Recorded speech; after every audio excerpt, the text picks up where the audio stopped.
Hi, my name is Ivgynia Vilichenko. I was born in Almaty in Kazakhstan, and for about 12 years and a half I'm living in Brescia in Italy.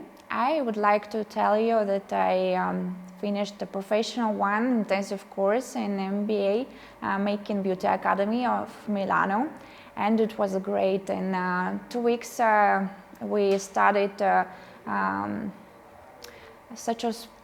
such a technique like camouflage and fitting makeup, and I was really surprised because this technique can change the face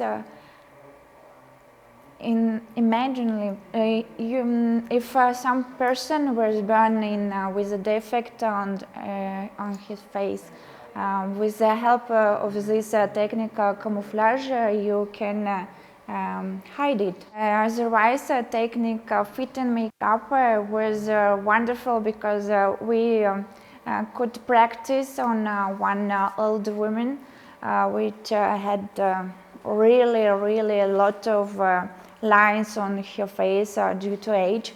And when we made makeup, she was so happy and surprised, and it was really great because I don't know, it seemed that she was younger, 15, 20 years more or less, and it was really great. And this course is really nice because in so short time, 2 weeks, we succeeded to study a lot of nice and interesting things. I recommend you, really.